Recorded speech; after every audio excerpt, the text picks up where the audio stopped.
Hello, welcome to my YouTube channel KP classes. और काफ़ी दिनों बाद आज एक मैं वीडियो लेक्चर आपको प्रोवाइड करवा रहा हूँ, जिसमें गेट के क्वेश्चंस के जो प्रीवियस ईयर के सॉल्यूशन है वो मैं आपको पहले प्रोवाइड करवाऊँगा। उसके बाद इसकी बेसिस पे जो भी क्वेश्चंस मेरे से बनेंगे और एज ए टेस्ट सीरीज मैं आपको फ्री ऑफ कॉस्ट प्रोवाइड करा दूँगा। ठीक है, अगर कुछ चार्ज हुआ तो मैं चार्ज भी ले लूँगा।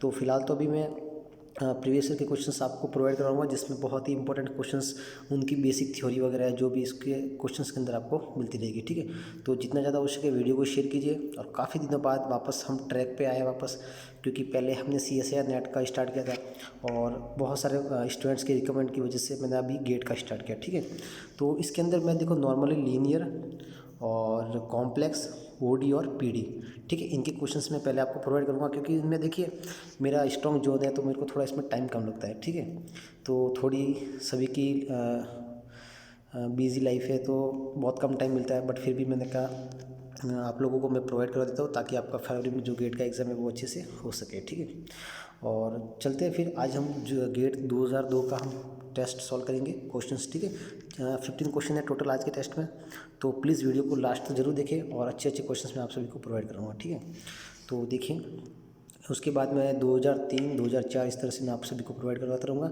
और फिर बहुत जल्द मैं गेट की टेस्ट सीरीज भी स्टार्ट करूँगा, जिसमें बहुत ही इंटरेस्टिंग क्वेश्चन जैसे कि मैंने नेट के अंदर आपको प्रोवाइड करवाए थे। ठीक है, तो पहला क्वेश्चन है हमारा लीनियर अलजेब्रा का। कौन सा है? Linear algebra. ठीक है, तो फर्स्ट क्वेश्चन है। अब आज ये देखिए क्वेश्चन फर्स्ट नंबर ये कह रहा है कि the dimension of the vector space of 3x3 real symmetric matrices. तो डायमेंशन चेक करनी है हमें रियल सिमेट्रिक मैट्रिक्स की 3, 9, 6 और 4 कि इसमें से कौन सा ऑप्शन इसका करेक्ट है। ठीक है, तो हम जानते हैं कि जो रियल सिमेट्रिक मैट्रिक्स होती है उसकी जो डायमेंशन होती है वो क्या होती है? n+1/2। किसके लिए? n×n जब ऑर्डर का मैट्रिक्स होता है उसके लिए। तो देखिए हमें ऑर्डर ऑफ मैट्रिक्स कितना दे रखा है? 3। तो हम क्या करेंगे? n की जगह क्या पुट करेंगे? 3। तो टोटल डायमेंशन कितनी आ गई हमारे पास? 6। 3 × 4/2 तो कितना आ गया? 12/2 यानी कि 6। तो इस क्वेश्चन का ऑप्शन सी हमारा क्या हो जाएगा? करेक्ट हो जाएगा। ठीक है, ये क्वेश्चन 2002 के अंदर आया हुआ था। देखिए हर एग्जाम के अंदर कुछ इजी क्वेश्चन मिलेंगे, कुछ टफ क्वेश्चन मिलेंगे, जिसमें आपको माइंड थोड़ा यूज़ करना पड़ेगा। ठीक है, तो अब आ जाइए क्वेश्चन नंबर 2 के ऊपर। देखिए let A B a non zero upper triangular matrix जिसकी all matrix all of whose eigen values are 0।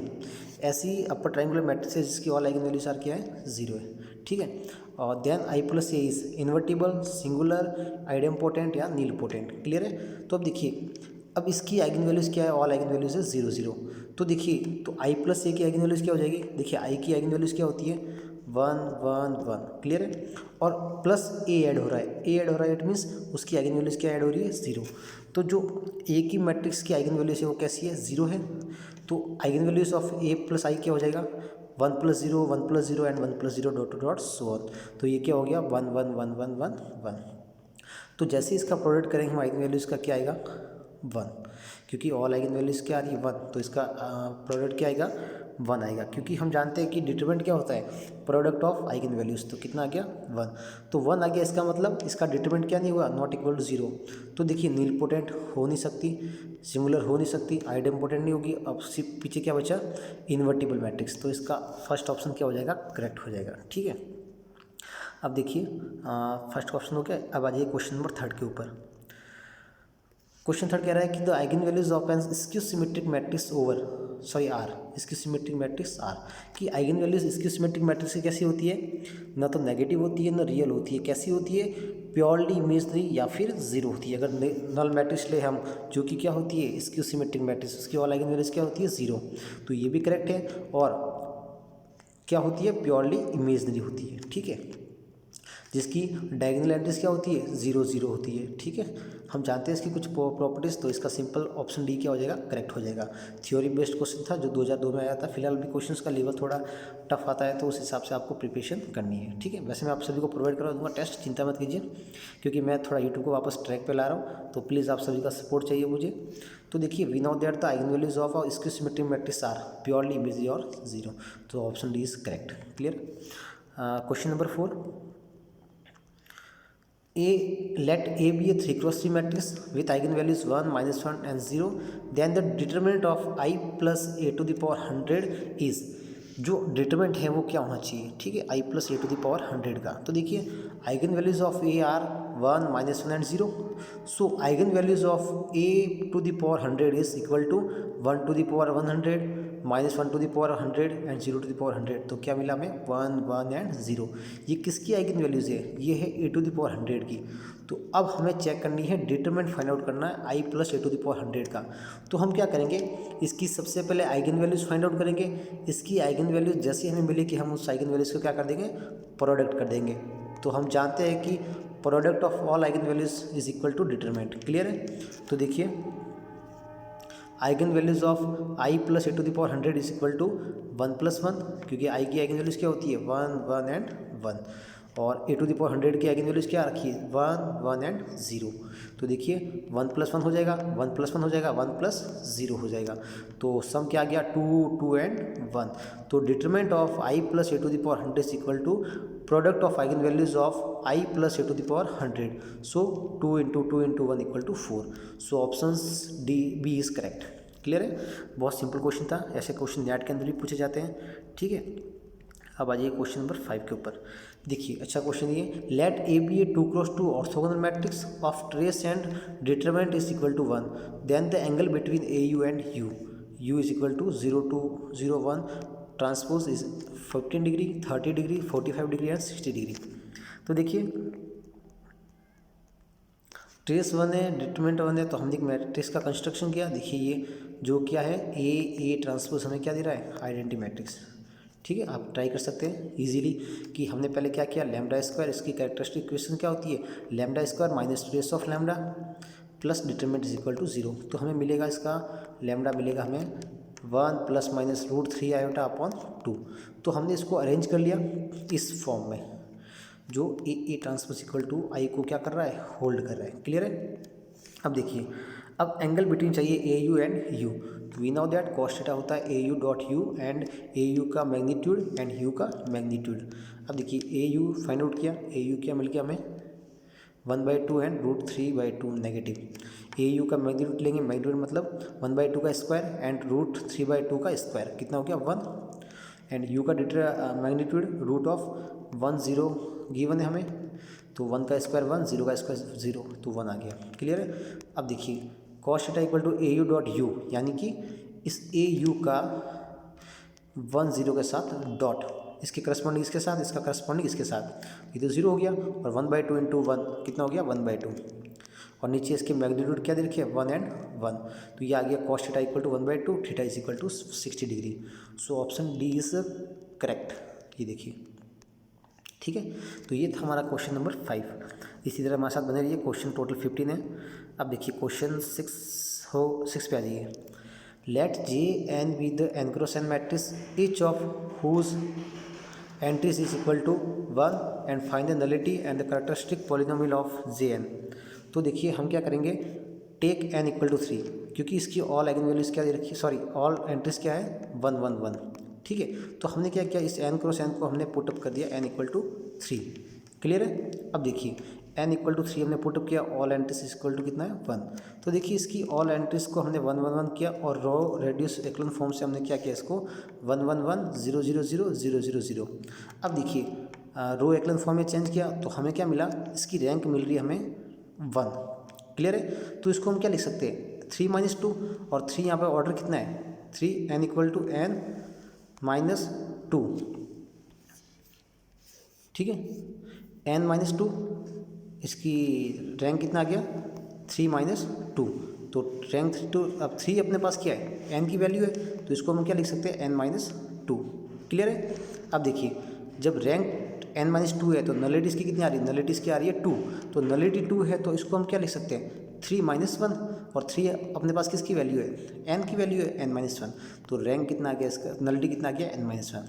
अब देखिए नलिटी है n × n के लिए n - 1, तो कैरेक्टरिस्टिक पॉलिनोमियल क्या हो जाएगा λ³ माइनस 3 टाइम λ², यानी कि ट्रेस कितना है इसका 3, और फिर इसके कोफैक्टर सारे 0 हो रहे हैं, इसका डिटरमिनेंट भी 0 हो रहा है, तो पीछे की 2 टर्म क्या हो जाएगी 0। ठीक है, तो ये हो गया λ⁴n माइनस, और 3 अपनी यहाँ पे क्या था n की वैल्यू थी, तो इसको लिखा n λ⁴n - 1।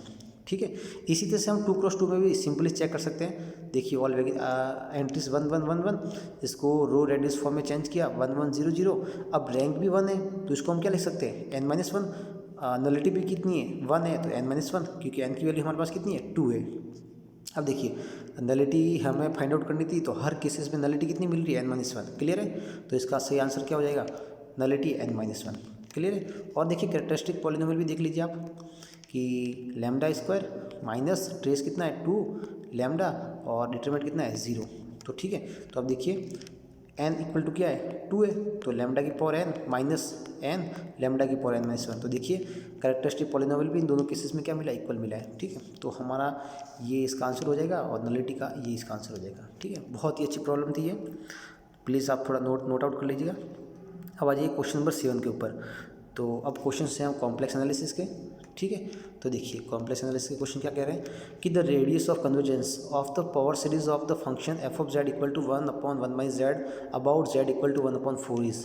देखिए इसका एक सिंपल सा फॉर्मूला यूज़ करना है कि हमें सेंटर दे रखा है, ये सेंटर गिवन है और इसकी सिंगुलरिटी गिवन है z इक्वल टू 1 पे, क्योंकि z इक्वल टू 1 पे फंक्शन डिफाइन नहीं है और सेंटर क्या दे रखा है z इक्वल टू 1/4। तो अब देखिए ROC क्या होता है कि सिंगुलर पॉइंट माइनस सेंटर। एक फॉर्मूला आप याद रख लीजिए कि singular point minus centre. Singular point कितना है 1, सेंटर कितना है 1/4, ठीक है। तो इसका आंसर क्या हो जाएगा 1 माइनस 1/4 आ जाएगा 3/4, ठीक है। तो ये इसकी हो जाएगी रेडियस ऑफ कन्वर्जेंस। तो इसका सी ऑप्शन क्या हो जाएगा करेक्ट हो जाएगा, ठीक है। अब आ जाइए क्वेश्चन नंबर 8 के ऊपर, ठीक है। अब क्वेश्चन नंबर 8 देखिए कि let T be any circle enclosing the origin,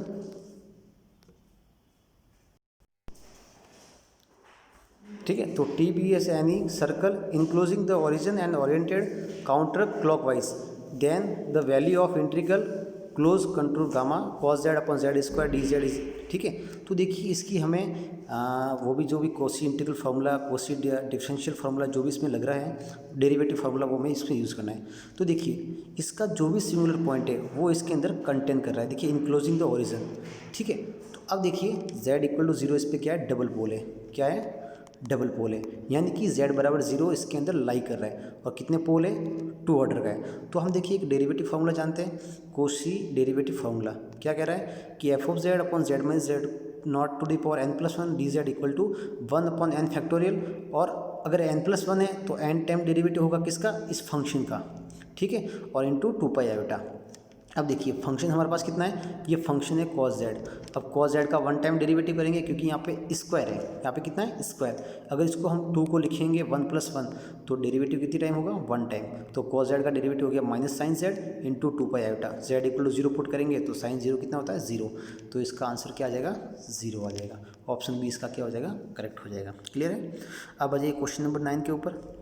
देखिए फंक्शन दे रखा है f of z equal to sine 1/z, z equal to 0 is a removable singularity, simple pole, branch point या इंसेंशियल सिंगुलरिटी। तो देखिए जब पोल्स है चाहे जीरोस है वो क्या होते हैं आइसोलेटेड होते हैं, क्या होते हैं आइसोलेटेड। पोल्स और जीरोस क्या होते हैं आइसोलेटेड, और लिमिट पॉइंट ऑफ जीरोस क्या होते हैं isolated essential singularity. Limit point of poles क्या होते हैं नॉन आइसोलेटेड इंसेंशियल सिंगुलरिटी। तो 4 पॉइंट्स आपको याद रखने हैं, ठीक है। अब देखिए जैसे ही z इक्वल टू 0 पुट करेंगे तो ये फंक्शन डिफाइन नहीं है, डिफाइन नहीं है इट मीन्स इसके पास कैसी सिंगुलरिटी है इंसेंशियल सिंगुलरिटी। सिंपल सा लॉजिक है इसके अंदर, पोल्स हो नहीं सकते, रिमूवेबल सिंगुलरिटी होगी नहीं, और ब्रांच पॉइंट हमको चेक करने की जरूरत भी नहीं है क्योंकि इसका डायरेक्ट आंसर दे रखा है f of Z sign 1/z है और z इक्वल टू 0 पर ये function define does not exist, it means essential singularity है, क्लियर है। और भी मैं आपको थोड़ा बता देता हूँ इसके बारे में। साइन 1/z को ओपन किया सीरीज एक्सपेंशन ये होता है सीरीज, और देखिए not define at z equal to 0, clear है। अगर और भी आप चेक कर सकते हैं कि इन्फाइनाइट टर्म्स होती है इसके प्रिंसिपल पार्ट में, सो इंसेंशियल सिंगुलरिटी होती है, और साइन 1/z को 0 के इक्वल किया तो साइन n पाई हो गया, और 1/z equal to n pi, z equal to 1/n pi. जैसे ही n टेंड टू इन्फिनिटी करेंगे तो z इक्वल टू क्या आ गया 0 आ गया, और लिमिट पॉइंट ऑफ जीरोज है क्योंकि हमने न्यूमरेटर को 0 के इक्वल किया है, तो लिमिट पॉइंट ऑफ जीरोज क्या होता है आइसोलेटेड इंसेंशियल सिंगुलरिटी। और अगर पोल्स को करते हैं यहाँ पे लिमिट पॉइंट ऑफ पोल्स होते तो यहाँ पे क्या था नॉन आइसोलेटेड, क्लियर है। कुछ छोटी छोटी चीज़ें आपको याद रखनी है, ठीक है। तो ये था हमारा क्वेश्चन। अब आ जाइए क्वेश्चन नंबर 10 पे। डिफरेंशियल इक्वेशन की प्रॉब्लम है और उसके बाद मैं पीडी की कुछ प्रॉब्लम है वो आपको सॉल्व करा दूंगा, ठीक है। देखिए, let N be a non negative integer the eigen values of Sturm Liouville problem D square Y upon D x square plus lambda Y equal to 0 with boundary condition दे रखी है Y of 0 equal to Y of 2y and Y of dash 0 equal to Y of dash 2 and N square pi square N pi and N square. Clear है। अब देखिए हमने क्या किया कि इसमें हमें गिवन है, देखिए नॉर्मली जो स्टर्म ल्यूविल बाउंड्री वाली प्रॉब्लम है या तो लैम्डा लेस देन 0 पे आइगन वैल्यूज देगा नहीं हमें, लैम्डा इक्वल टू 0 पे कुछ केसेस में हमें आइगन वैल्यूज मिल जाती है और ज़्यादातर केसेस में लैम्डा ग्रेटर देन 0 के लिए हमें आइगन वैल्यूज फाइंड आउट होती है। किसमें? Sturm Liouville boundary value problem में। क्लियर है। तो देखिए सिंपल सा इसमें क्या दे रखा है, नॉन नेगेटिव इंटीजर, ठीक है। तो हम सबसे पहले क्या करते हैं, lambda equal to k square के लिए चेक करते हैं, ठीक है। तो ज़्यादातर जो साइन और कॉस के फंक्शन आते हैं उसी में आइगन वैल्यूज हमें फाइंड आउट होती है। आप नोटिस करिएगा हर क्वेश्चन के अंदर। अब देखिए lambda equal to k square लिया तो ये आ गया d square Y upon D x square plus k square y equal to 0। अब देखिए सॉल्यूशन क्या होगा, y of x equal to plus minus k iota इसका सॉल्यूशन हो जाएगा। तो देखिए इसका सॉल्यूशन हो गया C1 cos x plus C2 sin x और y डैश हो जाएगा माइनस C1 के साइन के एक्स प्लस C2 के कॉस के एक्स। क्लियर है। अब देखिए फर्स्ट बाउंड्री कंडीशन ये, सेकंड ये थी, कुछ भी हो ये आगे पीछे हो सकती है। अब देखिए वाई ऑफ 0 इसमें पुट किया तो cos 0 1 C1 रहेगा, ये रह गया। अब 2 पाई रखेंगे तो ये पूरा का पूरा एच आ जाएगा और के की जगह एक्स की जगह क्या आएगा 2 पाई। क्लियर है। अब देखिए इस C1 को इस तरफ ले आए पूरी इक्वेशन को, तो देखो ये बन गया, ठीक है। ये इधर आएगा तो नेगेटिव हो जाएगा। क्लियर है। अब देखिए अब ये डैश वाली यानी कि डेरिवेटिव वाली प्रॉपर्टी इसमें यूज़ करनी है अपने को। 0 पुट करेंगे तो ये 0 हो गया क्योंकि साइन 0 0, यहाँ रहेगा C2 के, ये आ गया C2 के। क्लियर है। अब एक्स की जगह क्या रखेंगे 2 पाई, ये 2 पाई रख दिया हमने और अब पूरी इक्वेशन को एक तरफ ले आए तो ये बन गई हमारे पास C1 और C2 के फॉर्मेट में। अब क्या करेंगे हम इसको डिटरमिनेंट की हेल्प से इसको सॉल्व करेंगे। ये देखिए ये फर्स्ट वाला के साइन 2 पाई एक्स ये रहा, C2 का कोफिशिएंट कितना है ये रहा के, ये सॉरी के C2 नहीं आएगा इसके अंदर, ये C2 आप कट कर दीजिए, ठीक है। C2 क्योंकि ऑलरेडी हमने बाहर लिख दिया है, यहाँ पे C2 नहीं आएगा, ठीक है। तो ये आ गया और ये 1 माइनस कॉस 2 पाई एक्स आ गया, ये माइनस साइन 2 पाई एक्स आ गया। C1 C2 बाहर ले लिया, इक्वल टू क्या है 0 है। क्लियर है। ये इक्वल टू में 0 नहीं किया मैंने, थोड़ा ये आप 0 कर लीजिएगा, ठीक है। अब देखिए हमने इस डिटरमिनेंट को सॉल्व किया, लैम्डा के आइगन वैल्यूज फाइंड आउट करने के लिए इक्वल टू क्या रखेंगे हम 0 के इक्वल रखेंगे। तो क्रॉस मल्टीप्लाई होता है माइनस के स्क्वायर साइन 2 पाई के एंड माइनस के और 1 माइनस कॉस 2 पाई 1 और 1 2 कितना आ गया 2 आ गया। अब देखिए माइनस के बाहर ले लिया, ये as it is a minus b का होल स्क्वायर ओपन किया यहाँ पे, ठीक है। अब देखिए ये और ये कितना हो गया 1 1 प्लस 1 माइनस 2 साइन 2 पाई एक्स। अब के नॉट इक्वल टू 0 होगा यहाँ पे, अगर 0 हो गया तो आइगन वैल्यूज फाइंड आउट नहीं होगी, इट मीन्स ये अंदर वाला क्या हो जाएगा 0 हो जाएगा। तो साइन 2 पाई k equal to sine 2 pi n और के इक्वल टू आ गया एन। अब के इक्वल टू क्या था लैम्डा स्क्वायर था, ठीक है, सॉरी लैम्डा इक्वल टू क्या था के स्क्वायर था। तो इसका मतलब आइगन वैल्यूज़ क्या थी हमारे पास लैम्डा थी, लेकिन किस फॉर्मेट में थी के स्क्वायर की फॉर्मेट में थी। तो इसका स्क्वायर करेंगे तो क्या आएगा के स्क्वायर, किसके इक्वल एन स्क्वायर के इक्वल। तो देख लीजिए ऑप्शन हमारा कौन सा सही है, ये ऑप्शन डी हमारा सही हो जाएगा, ठीक है। तो ये थी हमारी आज की प्रॉब्लम नंबर 10। अब आ जाइए प्रॉब्लम नंबर 11 के ऊपर। देखिए linear combination of solution of arbitrary differential equation are also solution in the differential equation. तो देखिए कि जो लीनियर होमोजेनियस होती है तो उसका सॉल्यूशन कोई भी लीनियर कॉम्बिनेशन होगा वो हमें मिलेगा, लेकिन नॉन होमोजेनियस होती है तो उसमें क्या होता है कि सम ऑफ कांस्टेंट कितना होना चाहिए 1 होना चाहिए। तो देखिए ऐसे क्वेश्चन मैंने आपको बहुत सारे प्रोवाइड करवा रखे हैं। नॉन होमोजेनियस में होगा तो सम ऑफ ऑल कांस्टेंट क्या होना चाहिए 1 होना चाहिए, बट लीनियर कॉम्बिनेशन है किसी भी सॉल्यूशन का तो वो सॉल्यूशन होगा किसका लीनियर होमोजेनियस का। तो यहाँ पे यही क्वेश्चन में गिवन है कि कौन सा सॉल्यूशन होगा जो उस सॉल्यूशन का वापस से डिफरेंशियल इक्वेशन का क्या होगा सॉल्यूशन लीनियर कॉम्बिनेशन। तो क्या होगा नॉन होमोजेनियस तो कट ही कर दो, ये कट हो गया, नॉन लीनियर ये भी कट हो गया, ओनली फॉर लीनियर होमोजेनियस होती है उसमें जो सॉल्यूशन लीनियर कॉम्बिनेशन का अदर सॉल्यूशन भी उसका क्या होता है सॉल्यूशन होता है, ठीक है। और नॉन होमोजेनियस में क्या होता है कि उसमें जो सम ऑफ कॉन्स्टेंट होते हैं उनकी जो वैल्यू होती है वो क्या आनी चाहिए 1 होनी चाहिए, बस, ठीक है। ये हमें ध्यान रखना है। ये जैसे इस बेसिस पे क्वेश्चन आया था CSA नेट दिसंबर 2018 के अंदर आया था, आप चाहो तो देख सकते हो, ठीक है। मेरे यूट्यूब चैनल पे भी अपलोड है, या और आप चाहो तो टेस्ट पेपर भी देख सकते हो जो दिसंबर 2018 के अंदर और पार्ट सी के अंदर आया था, ठीक है।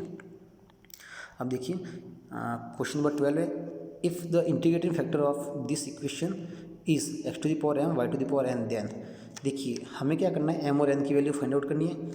अगर देखिए इंटीग्रेटिंग फैक्टर इस इक्वेशन का है, कौन है, x की पावर m y की पावर n, तो इसका मतलब क्या है कि इसका इस इक्वेशन का इससे मल्टीप्लाई करवाने के बाद del m upon del y equal to del n upon del x हो जाए, यानी कि एग्जैक्ट। इट मीन्स ये इसका क्या है, इंटीग्रेटिंग फैक्टर है। क्लियर है, क्योंकि इंटीग्रेटिंग फैक्टर अगर इक्वल नहीं है तो हम क्या करते हैं, सॉरी एग्जैक्ट नहीं है तो हम क्या करते हैं, उसका इंटीग्रेटिंग फैक्टर से मल्टीप्लाई करवाते हैं ताकि वो डिफरेंशियल इक्वेशन कैसी हो जाए, एग्जैक्ट हो जाए। क्लियर है, तो हमने क्या किया, x की पावर m y की पावर n का मल्टीप्लाई करवा दिया पूरी इक्वेशन को। ठीक है, तो देखिए ये फॉर्मेट हो जाएगा, हो गया। देखिए x की पावर m का करवाएंगे तो 7 + m हो गया, ये हो गया, 2 है, n है यहाँ पे तो n + 2 हो गया, फिर वापस 3 की पावर x की पावर m हो गया, y n और 1 y की पावर n + 1 हो गया। ठीक है, अब ये फॉर्मेट किस फॉर्मेट का होगा, m dx + n dy। अब एग्जैक्ट कब होता है, जब del m upon del y equal to del n upon del x, partial derivative with respect to y and partial derivative with respect to x and दो both are equal. तो देखिए इस m का हमने y के respect में partial derivative करवाया, ये आ गया। ठीक है, आप सिंपली देख सकते हैं स्क्रीन के ऊपर, और n का यानी कि ये n, इसका x के रेस्पेक्ट में पार्शियल डेरिवेटिव, ये आ गया। अब हमने क्या किया, कोफिशिएंट कंपेयर किया, x की पावर m + 7 एंड y की पावर n + 1, यानी कि इसका इसके साथ, तो ये आ गया n + 2 और ये आ गया 3m + 8, ये आ गया। इक्वेशन ये बन गई एक। दूसरी में हमने किया x की पावर m y की पावर n का, ये n + 1 आ गया, इधर आ गया -n + 1, ये आ गया, ये 3 टाइम भी है, ये आ गया। इन दोनों इक्वेशन को हमने क्या किया, सॉल्व किया, तो हमें क्या मिला, n = 1 m = -7। ठीक है, तो ये अच्छी प्रॉब्लम थी इंटीग्रेटिंग फैक्टर की डिफरेंशियल इक्वेशन के अंदर। अब आ जाइए क्वेश्चन नंबर 13 के ऊपर। The initial value problem x² - x / dx = 2x - 1y। Clear है, ये डिफरेंशियल इक्वेशन गिवन है। y(x0) = y0, ये इनिशियल कंडीशन गिवन है। अब x0 और y0 की ऐसी कौन सी वैल्यूज इक्वल हो जिसके लिए इस डिफरेंशियल इक्वेशन का हमने कैसे सॉल्यूशन मिला, यूनिक सॉल्यूशन मिलेगा। ठीक है, तो देखिए कि हमें ये dy/dx दे रखा है, हमने इसको क्या माना, फंक्शन ऑफ x y। अब लिप्सिस कंडीशन क्या कहती है कि partial derivative with respect to y is equal to exist at x0 and y0, then it has a unique solution. Clear है, ये देखिए ऐसे क्वेश्चन मैंने बहुत सारे करवा रखे हैं, एक अलग से इसका वीडियो बना रखा है इनिशियल वैल्यू प्रॉब्लम के ऊपर। ठीक है, तो आप वो भी देख सकते हैं। अब देखिए लिप्सिस कंडीशन ये आ गई, अब पार्शियल डेरिवेटिव करेंगे इसका विद रेस्पेक्ट टू y, तो ये देखिए ये आ गया, y का 1 हो गया, ये बाकी function as it is 2x - 1 अपॉन x - 1। अब देखिए ये डेरिवेटिव कहाँ एग्जिस्ट नहीं कर रहा है, जब डिनोमिनेटर क्या नहीं हो, जीरो ना हो। ठीक है, जीरो ना होना चाहिए। अब जीरो कहाँ पे हो रहा है, x = 0 पे हो रहा है और x = 1 पे हो रहा है। तो ऑप्शन में ऐसे कौन से पॉइंट है जिसमें x0 0 है और 1 है, वो ऑप्शन क्या हो जाएंगे, रॉन्ग हो जाएंगे। ऐसे पॉइंट नहीं हो गए अदर देन x0 0 एंड 1 है, वहाँ पे सॉल्यूशन कैसा मिलेगा, यूनिक सॉल्यूशन मिलेगा। क्लियर है, अब देखिए ऑप्शन में 0 और 1 कहाँ गए हैं, इसमें 0 है, इसमें 0 है और इसमें 1 है, तो ये सारे ऑप्शन क्या हो गए, रॉन्ग हो गए। ओनली फर्स्ट ऑप्शन में हमें क्या मिलेगा, यूनिक सॉल्यूशन। ठीक है, क्योंकि इन्हीं फंक्शन पे जो लिप्सिस कंडीशन है इस फंक्शन को क्या कर रहा है, एग्जिस्ट कर रहा है। कहाँ पे, x0 = 0 और 1 पे। ठीक है, और 1 और 0 तो ऑप्शन बी में है, सी में है, डी में है, तो so option A B C D are wrong हो गए, तो ओनली फर्स्ट ऑप्शन क्या हो जाएगा, करेक्ट हो जाएगा। ठीक है, तो ये था क्वेश्चन नंबर 13। अब आ जाइए 14 पे। Which of the following is elliptic, Laplace equation है, वेव इक्वेशन है, हीट इक्वेशन है और u(x(x + 2 u(xy) - 4y(y). ठीक है, अब देखिए लाप्लास इक्वेशन क्या होती है, u(x(x + u(y)y। कंपेरिजन करो, a = 1 है, b यानी कि u(xy) का कोफिशिएंट कितना है, 0 है, c = 1 है।